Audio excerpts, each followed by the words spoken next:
The Air Force has been accused from time to time of hiding information about UFO. What do you have to say to that kind of thing? Well, these charges are absolutely untrue. We've always honored accredited media when they want to investigate a given specific sighting. There's nothing to hide. There's nothing to hide at all.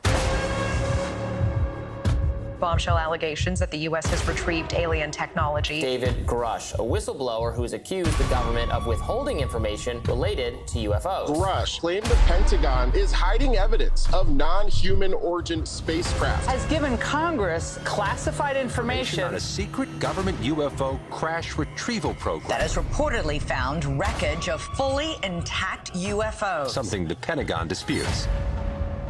George Knapp and I fought hard with a lot of others behind the scenes to make sure that this hearing could happen. This was the first time in history you have actual whistleblowers coming forward in front of Congress. Dave Grush talked about non-human biologics. He knows where UAPs were recovered, that there are over a dozen spacecraft. Saying UAPs are in our airspace and they are, quote, grossly underreported. This is being taken very, very serious. Congress is very much aware that this is a significant issue. These things are having an actual impact on our military. There are witnesses associated with the government who are concerned about retaliation. He detailed multiple threats to his own life and to other people who were around him. There's something going on that they're trying to keep secret. I mean, that's obvious. There is something about these phenomena that they do not want us to know the truth behind it. So there has been activity by alien or non-human technology and or beings that has caused harm to humans. What I personally witnessed myself and my wife was very disturbing.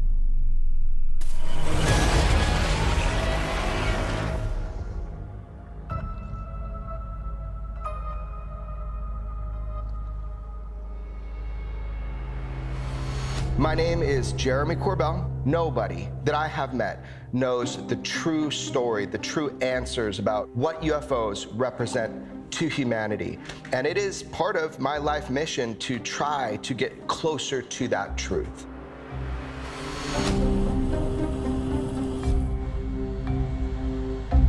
When people say you can't handle the truth, I don't buy that for 1 second. We've always been able to handle the truth. Anytime you get resistance or anytime there's some suppression, that fuels me. It's a high stakes game being a whistleblower. There are covert and overt attempts to stop individuals from speaking about what they know when it comes to UAP. People don't want this information, whatever it might be, to be public. They're gonna try to dehumanize the messenger, to diminish the message. That's old hat, that's old trick, that's 101 disinformation. People who know things, especially top secret things, I would say are at risk. Oh, fuck yeah, they are. I want to know your thoughts on that. At being at risk? Yeah. I'm a journalist. I'm untouchable. You have an inspiring amount of confidence that journalists are safe.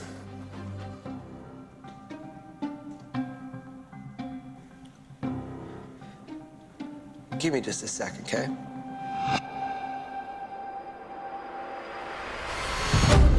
The House Oversight Committee is set to hear from 3 witnesses this morning. Do you solemnly swear that the testimony you are about to give is the truth, the whole truth, and nothing but the truth, so help you God? David Grush coming forward is a symbol of the times we're in now. It's a symbol of people being sick and tired of being lied to about the presence of UFOs on planet Earth. This is just next level. This is just next level shit. I was informed in the course of my official duties of a multi-decade UAP crash retrieval and reverse engineering program. David Grush had been a soldier in Afghanistan, and he worked on the UAP task force, so he had a very legitimate and very high-level intelligence background. He knew from talking to high-level people in the intelligence community that the United States had retrieved intact craft, not of earthly origin. Have you met with people with direct knowledge or have direct knowledge yourself of non-human origin craft? Yes, I personally interviewed those individuals. And there he is, telling the world Not only are UFOs real, but we've been reverse engineering them. That not only the craft, but there were biologics associated with the craft. We're talking pilots. We're talking beings, people. And if you understand what's going on with the UFO topic, people that are not from here. There are non-human pilot bodies of non-humans recovered with these crafts, which, if substantiated, would be one of the most important discoveries ever made on the planet. If I was to tell you about David Grush 2 years ago and what he's come out with in terms of the allegations he made, you would have think I'm mad. You would have thought I'm absolutely crazy, but this is where we're at now in terms of reality. I have to be careful what I say in detail because there is an open whistleblower reprisal investigation on my behalf. It was very brutal and very unfortunate, some of the tactics they used to hurt me both professionally and personally, to be quite frank. He came forward because he feared for his personal well-being, for his safety, for his life. And so this was a bombshell. I've suffered retaliation for my decision, but I am hopeful that my actions will ultimately lead to a positive outcome of increased transparency. Have you had incidences that have caused you to be in fear for your life for addressing these issues? Yes, personally. The idea that our government could potentially be retaliating against whistleblowers who want to come forward and not just threatening their careers, but also their lives. I mean, this is a huge story. Every American really should be taken seriously. I do have knowledge of active planned reprisal activity against myself and other colleagues, and it's very, very upsetting to me. Coming from where? Certain senior leadership at previous agencies I was associated with. If the government is retaliating against David Grush, they're doing so for a reason. And it wouldn't just be because he's saying things that they don't like. That's terrifying. Why would they be retaliating against him if what he's saying isn't true? There were certain colleagues of mine that were brutally administratively attacked, and it actually makes me very upset. Look, when you go through this process, it becomes very personal. This is a real person. I've gotten to know him. I mean, he's been to my house, he's met my family. It's not just somebody you see on television. There's real repercussions to his life and his career. Has any of the activity been aggressive, been hostile in your reports? I know of multiple colleagues of mine that got physically injured. And the activity, and I gotta by UAPs or by people within the federal government? Both. With a guy like David Grush, when he made his testimony, I said to my wife, this man will experience death by 1,000 cuts. It's the nail that sticks out that gets hammered.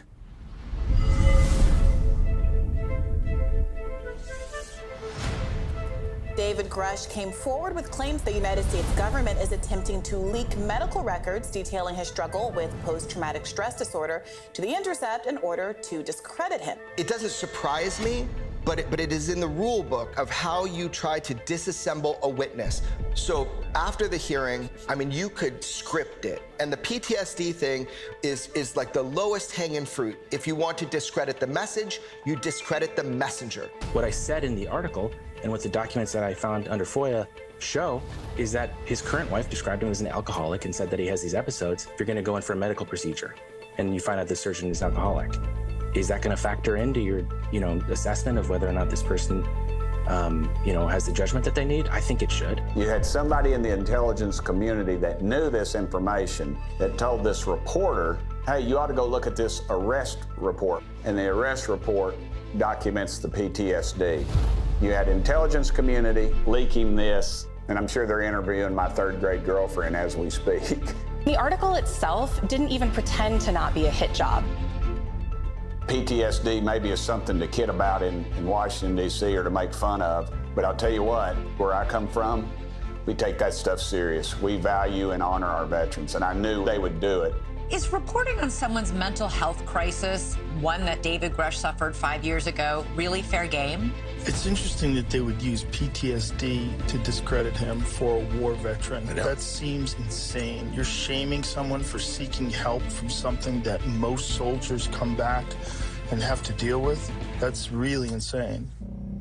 One of the biggest issues for individuals suffering from it is not receiving treatment due to stigma associated with that. They're despicable, they're dirtbags, but it's about power, it's about control. Could you imagine if you had an energy source that those videos showed that doesn't send off a heat signature, what that would do to the Pentagon? It would get all the oil barons, they could eat their sand, they could eat that oil. It'd put them all out of business. The war pimps at the Pentagon, they'd have to go looking for something else to do. We wouldn't be fighting these worthless wars overseas for oil. You're talking about billions of dollars, light years ahead of research. So, yeah, you think they wouldn't ruin your career for that? These are such bullshit, little nitpicky attempts to silence him and punish him for what he had already shared. He was very upset, very depressed, drinking too much, suffering classic symptoms of PTSD, and it spilled over. I think his wife told police he wants to kill himself. He needs help. He was detained, put him in a facility to protect him for 24 hours. This is serious. It's been serious for a long time, and it's been ignored for way too long. George Knapp and I, we know how the media works. We can see how the pushback works. We know how the disinformation campaign works. And it's like just trying to cut away at people's credibility. To have that particular moment, the lowest moment in his life, exploited and exposed and ridiculed, is the lowest of the low. It's among the worst slime jobs by a major news organization that I have ever seen. Nobody was suggesting that his accounts of the retrieved craft and other things that he said to Congress were not true or were the products of trauma. I guess that was the impression that the article was trying to give, that there was something wrong with his story. The Intercept was created by and for whistleblowers. It was created in the wake of the Edward Snowden revelations. It's in their mission statement. This place is supposed to be a safe haven for whistleblowers. Their motive was simply, it was reprisals. They're sending a message. They don't want David to speak out, and they want to muzzle anyone else who wants to speak out as well. Mr. Gresh, finally, do you believe that our government is in possession of UAPs? Absolutely, based on interviewing over 40 witnesses over 4 years. Did you have any personal knowledge of people who have been harmed or injured in efforts to cover up or conceal these extraterrestrial technology? Yes. Personally.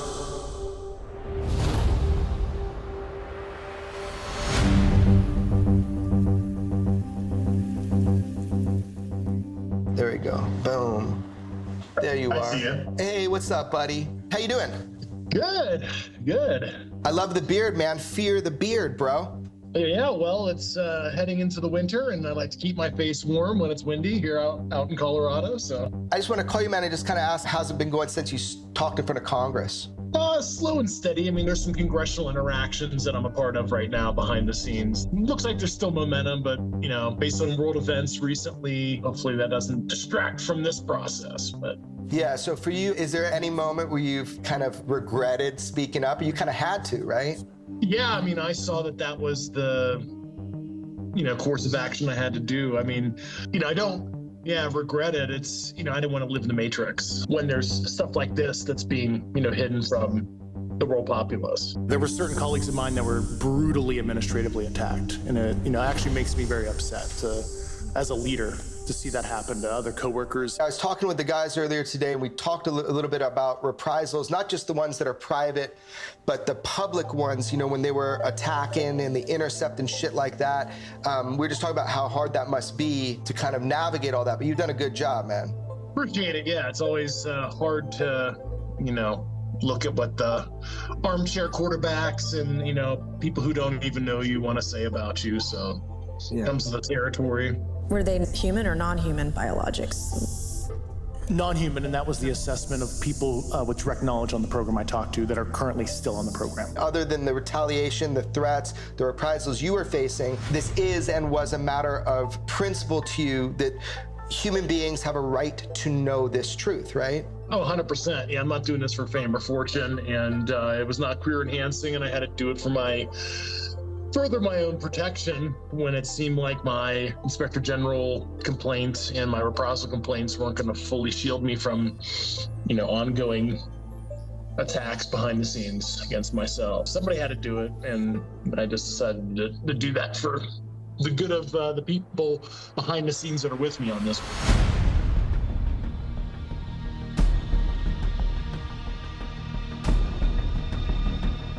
The way way they tried to attack you for your PTSD and dehumanize you. Do you think that the people that we know are coming forward, people that have filed IG complaints, to follow in your footsteps, right?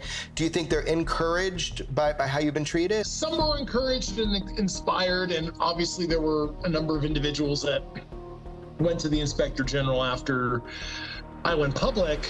But they certainly saw like that hit piece on me and other things, and that certainly frightens anybody to not have that kind of stuff exposed in your personal life just because you're trying to do something, hopefully magnanimous for everybody else. Did you see a reaction from everybody when you were getting kind of messed with? Yeah, I mean, certainly loved ones and people around me, are pretty pissed off to see a lot of that stuff. But I certainly psychologically prepared for kind of the basic attacks, and you're never fully ready to kind of see that out in the public sphere. But I tried to prepare myself for it. The attacks on you, and some are very frightening to your own physical well-being. The world doesn't know that story yet. Not yet. No, there was stuff that happened in my personal life when I was still in government that caused a lot of concern, and I had to report that to certain intelligence community authorities. There's this hesitancy of people to really commit to this, I don't know what you call it, like disclosure or confirmation. Come hell or high water, it's gonna happen, right? Yeah, there's plenty of people that can back up my allegations that I've presented publicly, and a lot of them talked to the Inspector General that had that firsthand knowledge and were on these programs. I don't regret anything I've said. Everything I said is true and accurate to my knowledge. I think it would be the most courageous thing to, change the tide on this and allow a democratic process to ensue to determine what the public needs to know or can know, versus the way basically a cabal of government and industrial partners decided to have a truth embargo on reality.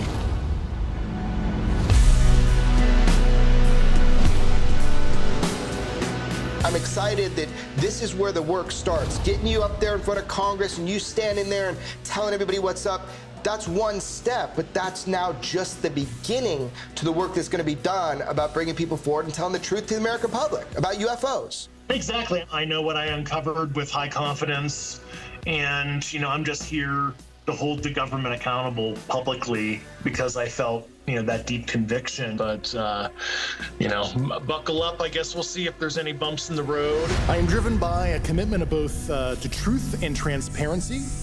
I'm asking Congress to hold our government to this standard and thoroughly investigate these claims. But are you personally optimistic about that, where we're going with this?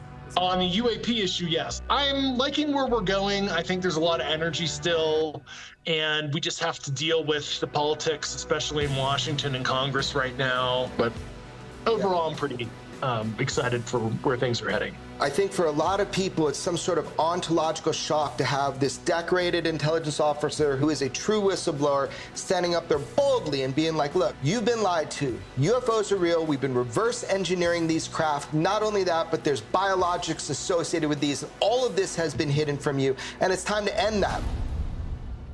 And I think if we keep pushing for that, then we're gonna make a lot of progress, man. So just thanks for being loud about this. I know you took a lot of personal risk, but I got your back, and I know a lot of other people do too. So thank you. Very welcome.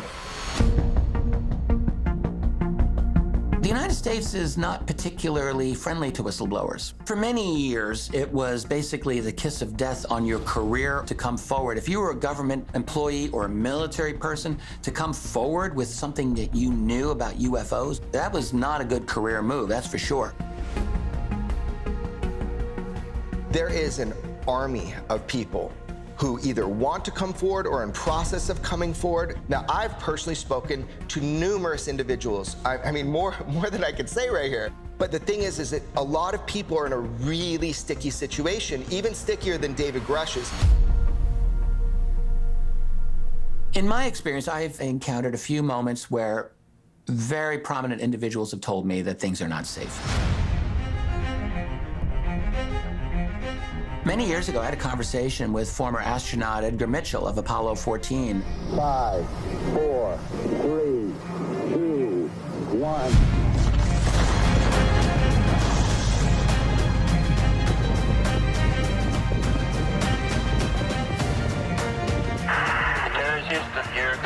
He was the 6th man to walk on the moon.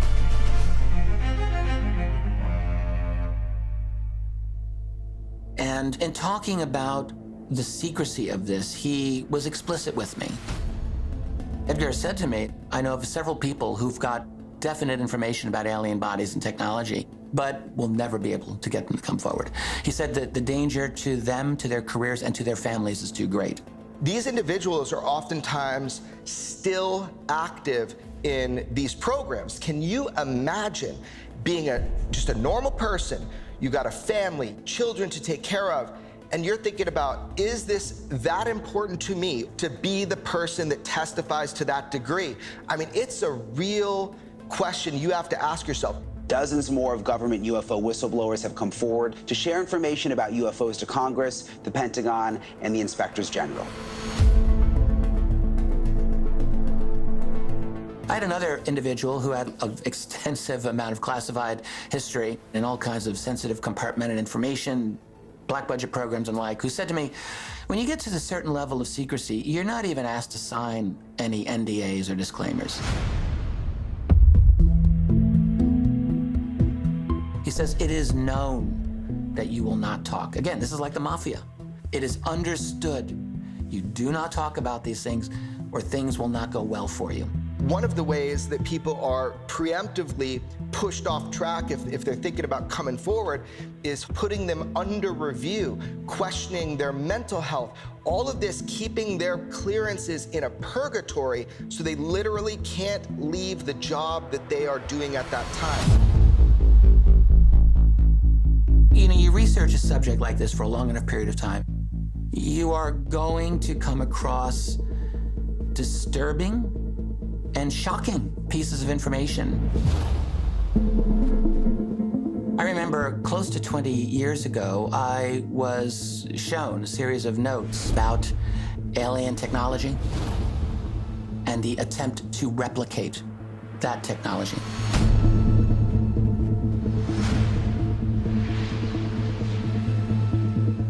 And in 2019, 13 years later, those notes, all of them, were leaked out to the public.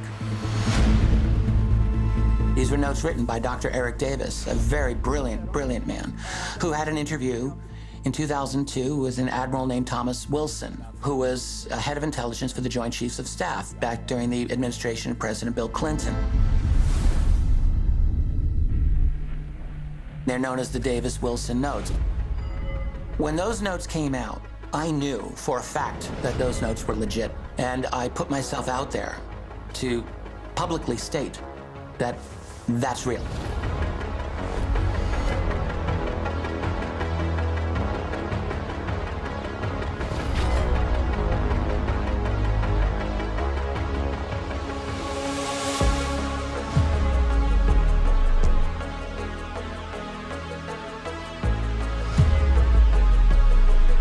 This is a conversation about Wilson's failed attempt to get access to a program that was designed to study and replicate a genuine alien flying saucer.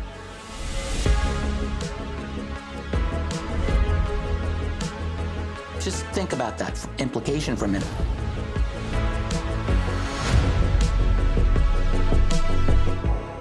I go out and I make this statement, that's real.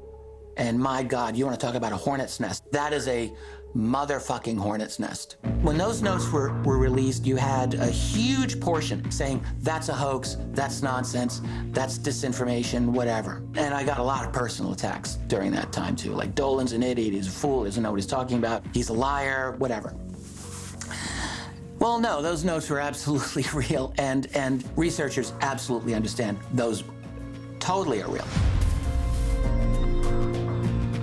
It also gets a lot darker. The direct retaliation, the physical threats, and some of it's so diabolical. To keep things secret, people are silenced. I don't know how better to say that. When you go back through the long history of this subject, there have actually been some very, very odd and mysterious and unexplained injuries and deaths to certain researchers over time, and it makes you wonder, is there something going on here?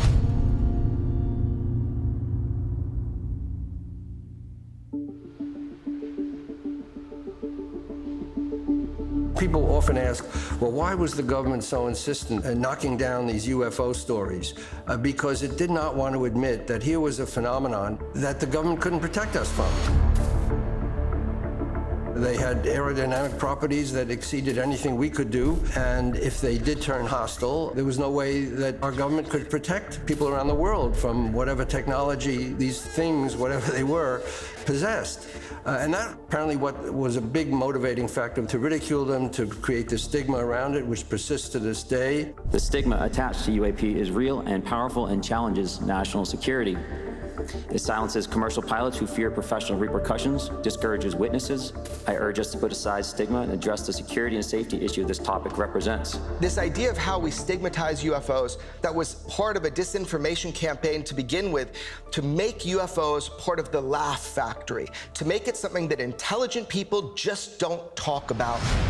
Governor Christie, do you believe that the recent spike in UFO encounters I get the UFO question? Yeah, you do. Come on, man. Have you seen spacecraft made from outside of this world? Absolutely not. No. Okay. Has anyone ever talked about that with you? No. I feel bad for them if they just try to laugh this off. I'm not sure exactly what causes smart people to blind themselves, to try to fight to understand the unknowable or the unknown. Then we've incentivized human beings to really take a look at what's going on, what's right in front of their face. If anyone would know about aliens on Earth, it would probably be me. I would think. Yeah, I'm like, very familiar with space stuff.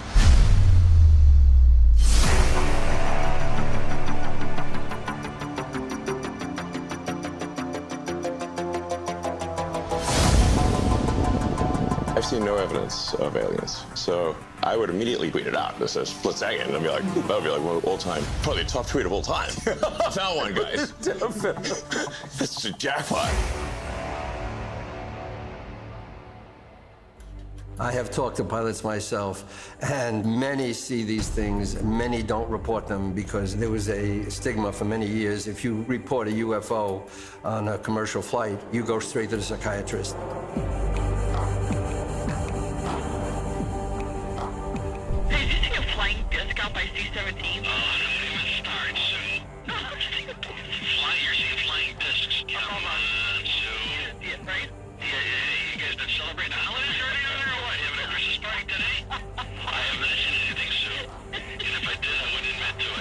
The airline companies did not want to hear about it. And that was a policy. Do not report UFOs. Many, many commercial pilots have seen things that they cannot explain. We just had something go right over the top of us that, I hate to say this, looked like a long cylindrical object.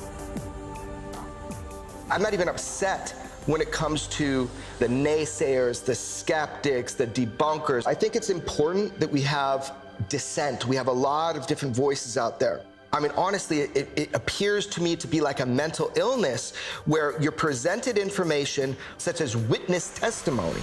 Others have reached out to me to share their experiences, both on the military side as well as the commercial aviation side. To exclude that, just to come to the conclusion you want to. But ultimately, the truth has a way of just punching through that. It just takes time. Whatever alien they got in the closet, do you think the government is that competent that they could actually keep such a secret? If we had an alien invasion, more than the U.S. government would know about it. Right. We would know about it. Right. We, with cameras and smartphones, we are crowdsourcing an alien invasion of Earth because everybody has a camera. Where's moving? It's fucking ridiculous. Look at the way it's moving.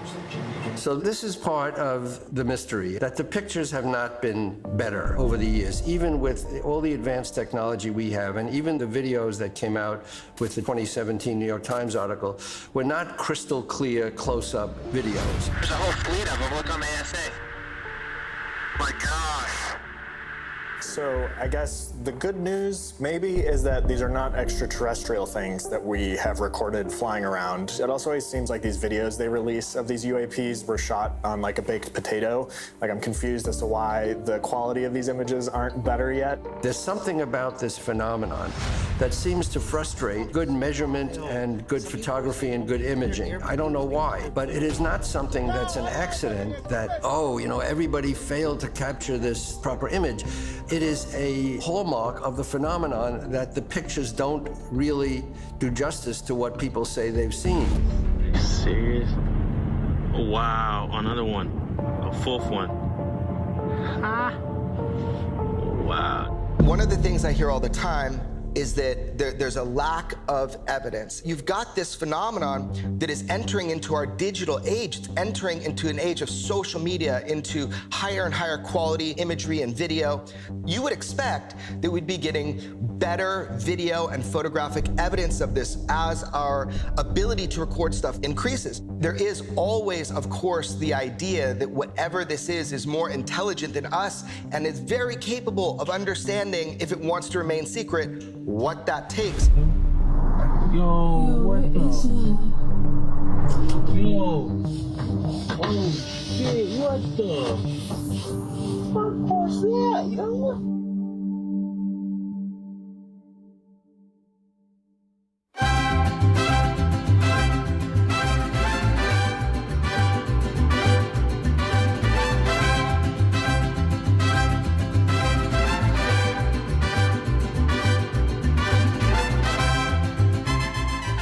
We are in Mexico City, excited to testify later today.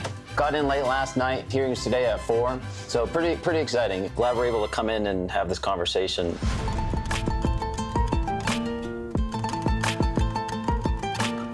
I never thought I'd be in Mexico City talking about this. I certainly didn't think I would be traveling around the world, frankly, to discuss this topic, but here we are. Welcome to Merge. I'm Ryan Graves. Today I'm joined by Cinziana, who has a background in theoretical physics, and we'll be discussing the science behind UAP and what comes next. Cinziana, thank you for joining me. Lieutenant Ryan Graves represents hundreds and hundreds of pilots that are having firsthand direct experiences where they are seeing UFOs every day. In 2014, I was an F-18 Foxtrot pilot in the Navy Fighter Attack Squadron 11, the Red Rippers. UAP are in our airspace, but they are grossly underreported. Ryan Graves is a fascinating person. He's a very brave person. He was one of the first people to speak out about his anomalous experiences and his encounters with UAP as a fighter pilot while he was still enlisted. Ryan is the perfect person to be talking about air safety issues with regard to UAP. I have been reaching out to pilots globally. I've spoken to pilots in Central America, South America, Europe, Middle East, Eastern Asia, Australia. These pilots are seeing the same things that are being seen off the eastern seaboard, off the western seaboard. Recognizing the need for action and answers, I founded Americans for Safe Aerospace. This is an aspect of the UFO phenomenon that really caught people's attention, because if our pilots are in danger, if our pilots are having these near misses, then that's something we have to take really seriously. Tendremos por primera vez una audiencia pública en una ruta hacia la posible legislación de fenómenos aéreos anómalos no identificados. Vendrán personajes de todo el mundo. Estará aquí el teniente Ryan Graves. I received an invitation from Congressman Luna's office in Mexico City, and the purpose was to bring together various pilots to put recommendations forward for how reporting of this should proceed, and to encourage the Mexican Congress to be able to push forward in recognition of this as an aviation safety issue. Every country has sightings. Malditos ovnis.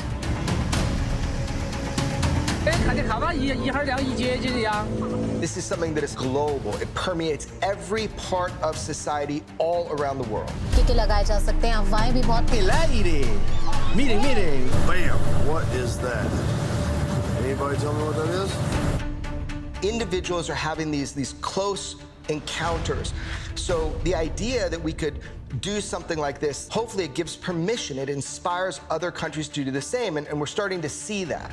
My expectations for this hearing is simply be able to go in, talk about my experiences, share the lessons learned that we've had in the United States, and to bring awareness to what the pilots are going through. I could see this being a failure if is dramatized or overindulged on the things that we don't have data to support. This needs to be a very data-focused conversation and discussion, and if the conversation delves into speculation, I believe that could be a problem.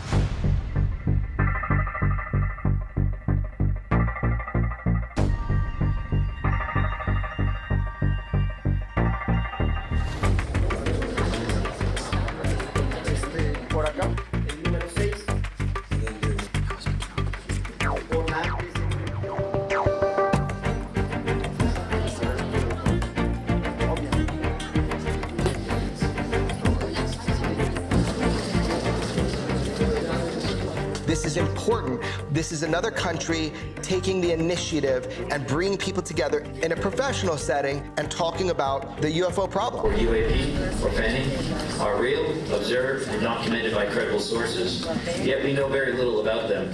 Thanks to efforts like today, we are starting to see that change. You had good people talk, and that spread the information. Aquí se inicia un parteaguas en la historia. Then there was this moment and you saw this unveiling.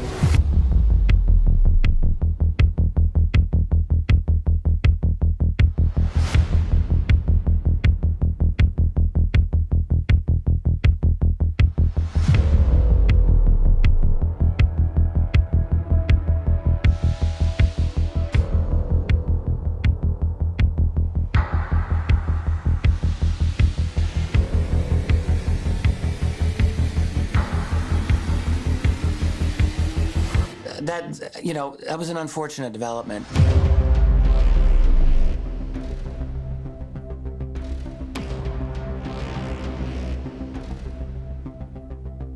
If you even have a basic understanding of anatomy, it's very clear that these are not real individuals.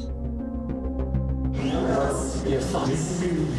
I don't know. It's all, like I said, I'm still processing it a bit, but yeah, maybe we can, I'll circle back on that one at some point.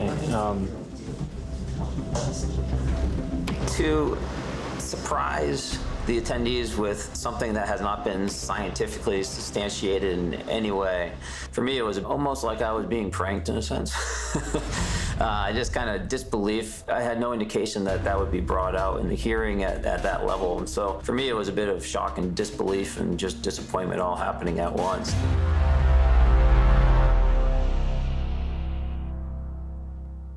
My honest reaction to the alien corpses, the alleged alien corpses, total bullshit.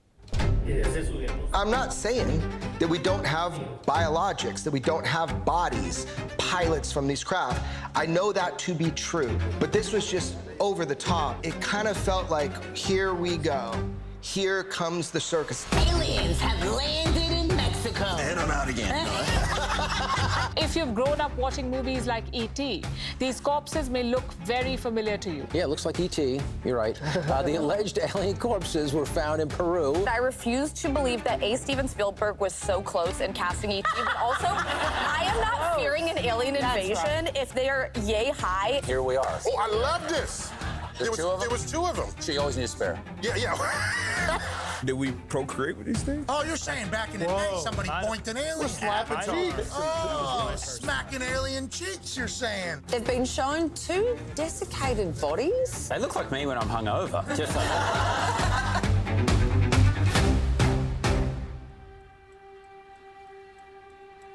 It just detracted from the important message that we were looking to accomplish in Mexico. There wasn't much talk of the potential forward momentum on aviation reporting for UAP in Mexico, and that really got drowned out. So for me, that was disappointing. Okay. So you can do it somewhere else, or you cannot do it? Whatever you want. Okay, so... You don't want it? You want... No. Okay, you want to do it with him just with him? Wherever. I can do it with all media, but I don't want to do it in front of the bodies. Okay. I'll do it somewhere else. I will change. I don't want to do Just give me 1 second, please. It all comes down to having genuine data that can be fact-checked and confirmed by an outside community.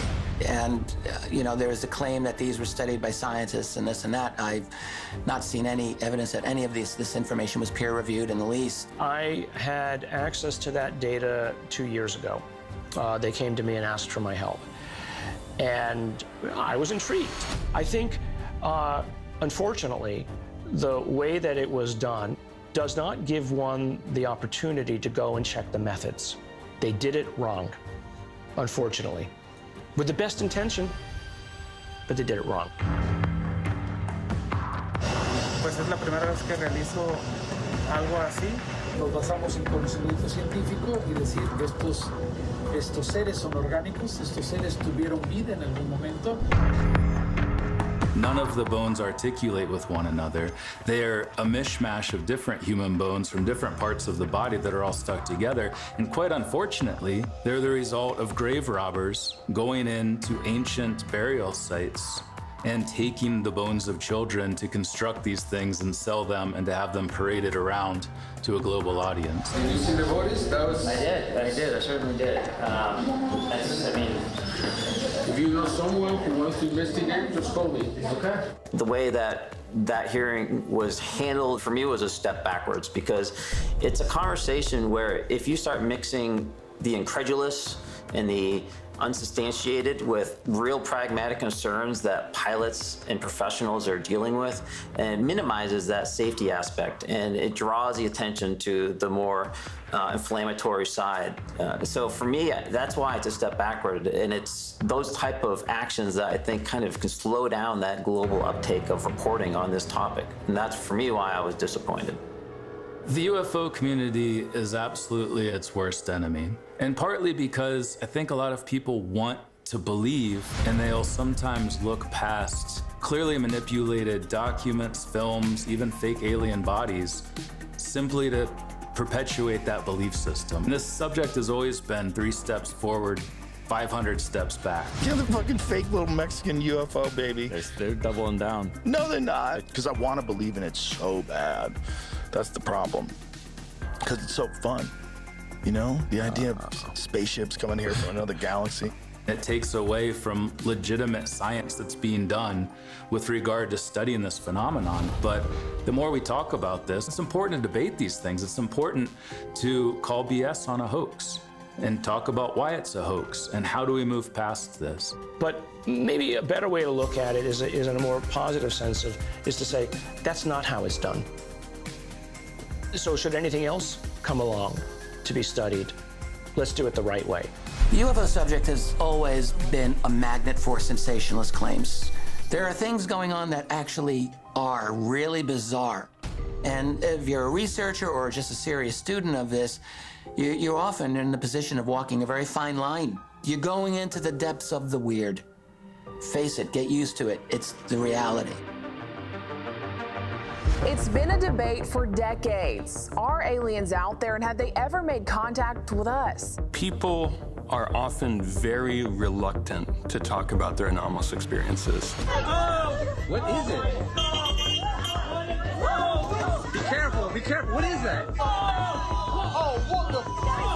However, partially due to the work of Leslie Kean and Ralph Blumenthal with that amazing bombshell front-page New York Times article back in 2017, we're walking into a new chapter. And then with these recent UAP hearings, we find ourselves in even another chapter. The stigma, the ridicule, it's a real problem, but it's not a problem we can't overcome because the conversation is elevating. I see a huge uptick in people that have been approaching the community privately, the experiencer group, folks that feel more comfortable, at least wanting to know other people that have been in their situation, and then another level of people that are more willing to talk about this publicly, like myself. Whoa, it's hauling ass. Wow, it's got to be a drone or something.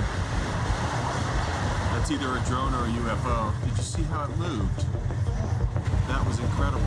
An experiencer is anybody that has had anomalous experiences of any and all kinds. That could be UAP encounters, encounters with non-human entities, and that is kind of hard for the general public to often wrap their head around.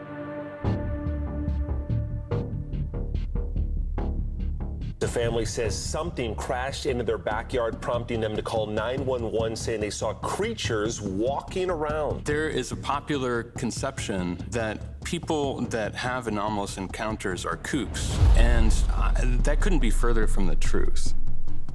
What I found is that we have people that have had high-level positions in Fortune 500 companies, doctors, lawyers. These are people that have a lot on the line in terms of their profession, in terms of their families, and often they can't talk about these situations that have happened with them.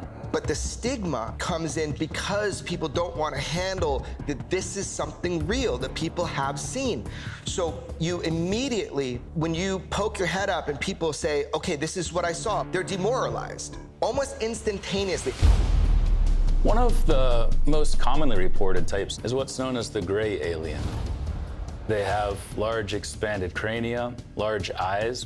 They have small reduced faces, slim bodies. They walk upright. They can breathe our air. There's kind of two classes of grays that are often described. There's one that's shorter, usually between about 3.5 and 4.5 feet tall. And there's another class of grays that are taller, between 5 and even 6.5 feet tall. And interestingly, the smaller grays seem to be doing more mundane tasks, and the taller grays seem to be having more supervisorial positions. Some people speculate that the smaller grays are some form of artificial intelligence, that they might be some form of biological drone, almost akin to a robot.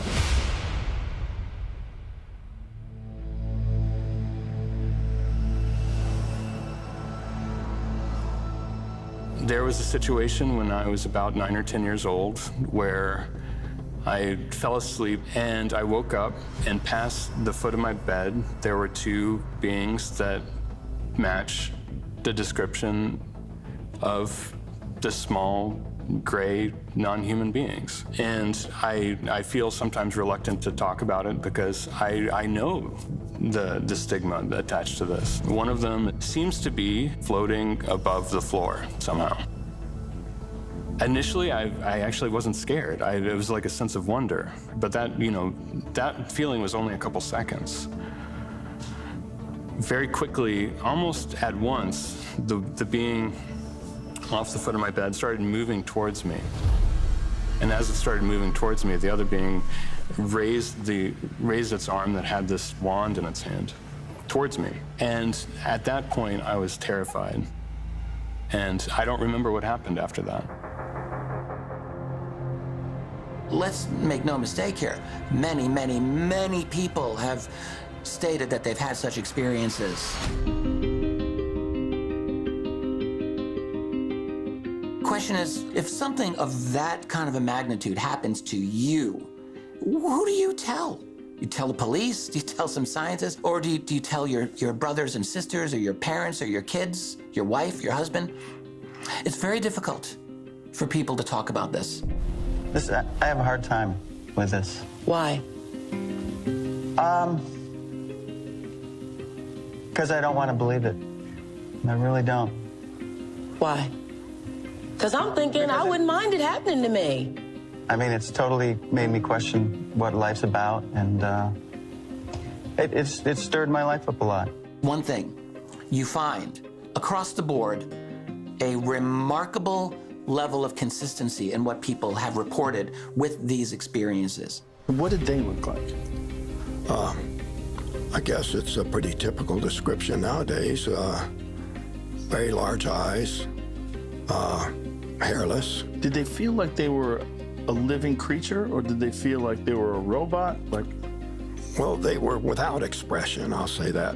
When you really look at the full picture of it, you see a remarkable cohesiveness of description and of data. That tells me that very likely these people are experiencing something real. It's been challenging over the years sharing these situations with friends, family, and others. It's a difficult situation because I lost friends. I've had a lot of challenges in talking with people about my anomalous experiences. There have been a lot of situations that I know of personally where people have been shunned by their own family groups because they were thought to be crazy. There are people that have lost their loved ones, that have gotten divorced. There are people that have lost access to their own children, and that has even more severe implications in that some of these people that lose their families or have lost their jobs because word got around, they lost their reputations, and then some of those people actually lost their lives. There's a reason why we need to get past the stigma and why we need to be able to talk about these situations. There's a mystery here that's worth solving. Whether it's everybody is crazy and there's a mass hallucination, or that there is something here that's just beyond our reach, and do we have then the necessary scientific talent to address it? A pair of Harvard scientists say a massive, fast-moving visitor to our solar system may have been a probe sent by an advanced alien civilization.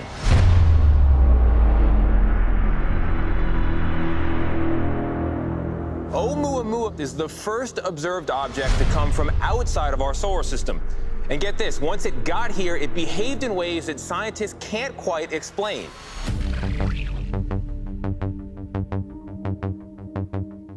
My name is Avi Loeb. I'm the director of the Institute for Theory and Computation at Harvard University.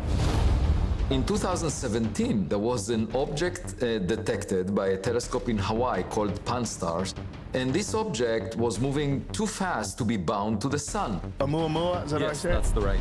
Oumuamua, which is an object that we detected in space that you believe could possibly have been extraterrestrial in origin, meaning from some sort of a civilization. Right.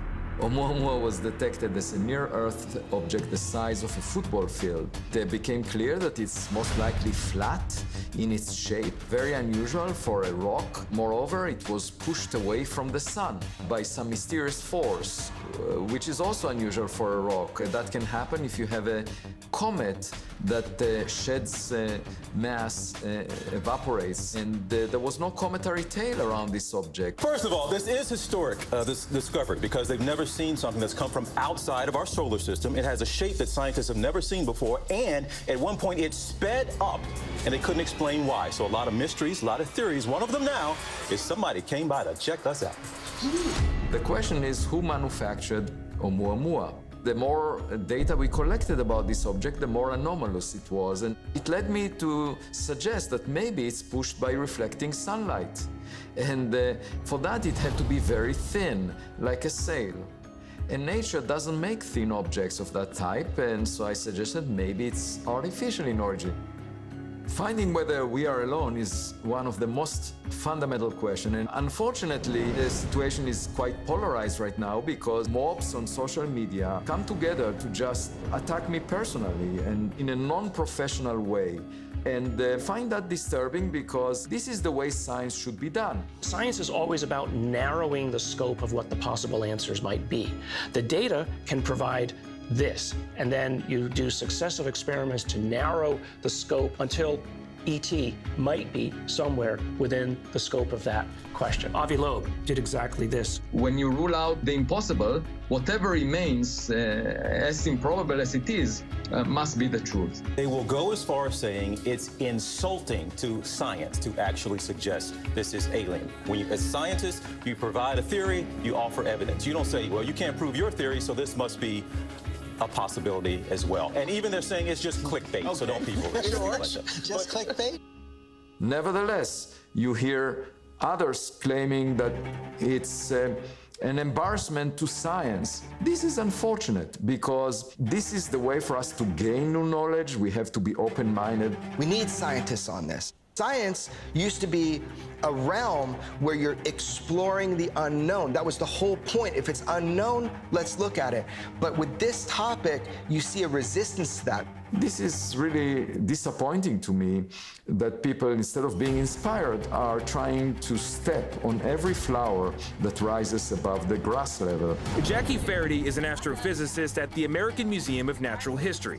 She says Oumuamua did not give off any signals suggesting it was a spacecraft. If you say that the top 10 lists of explanations does not include alien probe, what is on that list? It's a comet. Or an asteroid. Or an asteroid, or rock. So then where is alien civilization on the list of explanations? I don't know, real low. Real low. Now, even scientists, other scientists in his discipline came out and said, oh, it couldn't possibly be, or, Avi's gone off the off the ranch.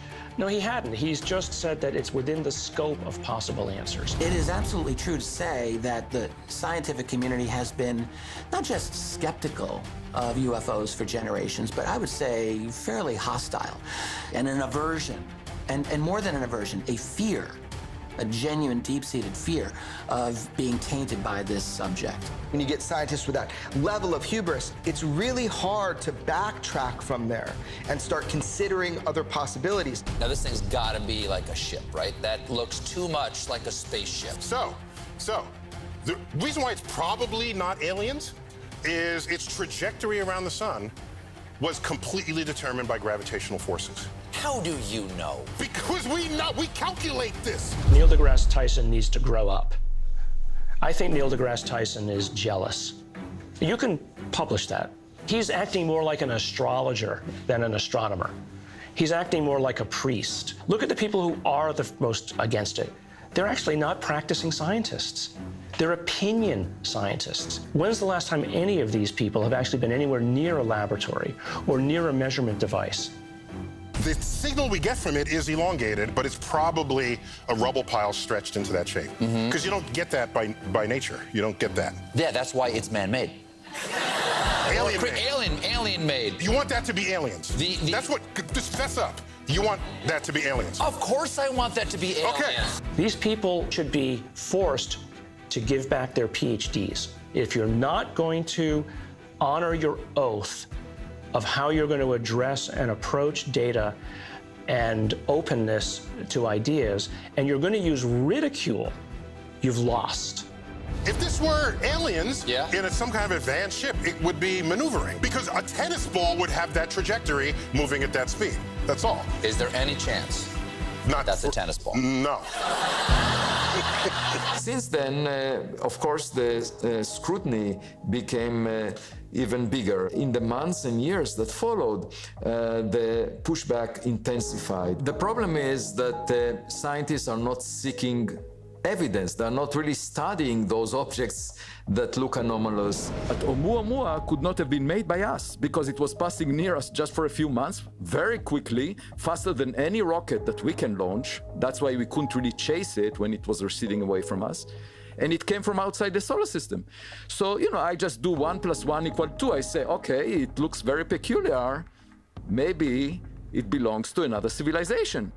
I attended a colloquium about Oumuamua at Harvard University, and I left the room after it was over with a colleague of mine that worked on space rocks for decades. That colleague said, Oumuamua is so weird, I wish it never existed. To me, that's exactly the opposite of the way a scientist should approach anomalous data. It should be an exciting opportunity to learn something new. It should be inspiring. That should be a situation that we aspire to have. So I actually see it as a blessing, I can't imagine why anybody would be upset that it exists. Like, I wish it didn't exist. That's kind of hilarious. Because it takes you away from your comfort zone, There are lots of people who imagine that we are unique and special. Obviously, that flatters our ego. It's really important to recognize that the Earth is not at the center of the world. So reality puts constraints on our imagination. But we need to adapt to that and accept the verdict of experimental data, evidence, rather than have an opinion to start with. And unfortunately, within the public, lots of people have opinions. Here to introduce itself to all of us, interstellar asteroid Oumuamua. Hi guys. I'm Oumuamua. I'm just visiting your solar system. I'm traveling. I'm on holiday. And in the scientific community, you have exactly the same situation where scientists prefer to argue that we are alone. So that is the main damage that I see to innovation in science. And of course, it suppresses our ability to gain new knowledge about our cosmic neighborhood. We at NASA are acutely aware of the considerable public interest in UAP. However, it's critical to understand that any form of harassment towards our panelists only serves to detract from the scientific process, which requires an environment of respect, and openness. It is really disheartening to hear of the harassment that our panelists have faced online, all because they're studying this topic.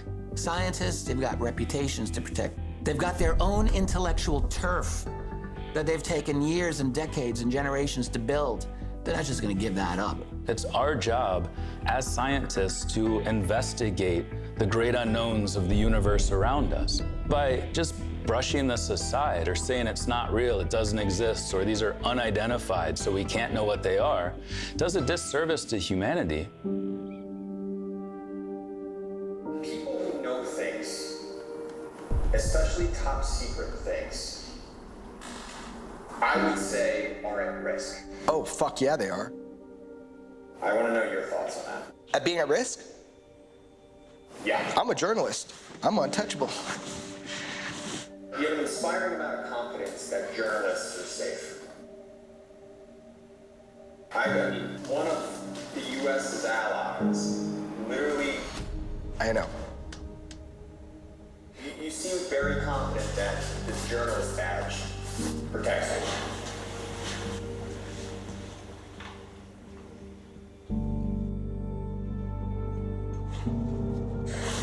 Yeah, I don't know what the fuck I'm doing. I mean, the truth of it, I've been told by a lot of people, you know, that I respect, that I'm in the Hall of Mirrors and watch your fucking back, you know? I know people have suffered grievous injury for reporting. I know that. But again, I don't know, man. I can't talk about all that. I have been threatened before. I have been threatened, straight up. What are they gonna do?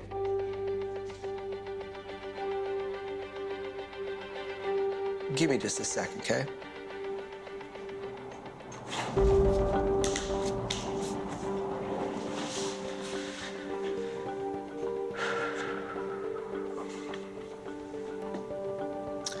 Man, look, I'm not gonna stop pushing. That's what's gonna happen, whatever that looks like. You know, it's not just like we have a right to know this stuff, we have a need to know it, whatever that truth is. And I'm not claiming to know it, but I do know that I feel a sense of duty to find out. And I'm just gonna keep pushing, I'm gonna fight until the wheels fall off, whatever that means. One step, one day at a time. So what do I want to happen? I want the truth. I'm going to fight until the wheels fall off.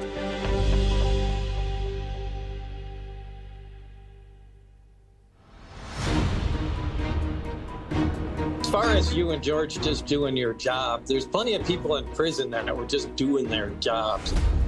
Bob Lazar is a renegade, one of the original whistleblowers. Just be careful, don't step on the wrong toes. A genuine disclosure of the UAP UFO subject will show, potentially at the deepest levels, a society that has lived a foundational lie for an entire human lifetime. From a newsman's perspective, it would be the biggest story in history. The biggest story, period. Got a still image for something called the Chandelier UAP. Does that ring a bell to you? It does. I've come across a number of direct witnesses who have convinced me that there are, brace yourself, human-looking beings, but they're not quite like us. They're here. This is potentially world-conquering information, technology that can change the course of mankind. But you could at least admit the one thing, that there is another civilization visiting us. At least come to grips with that. If it comes out what it is, it could be a really dark moment for humanity.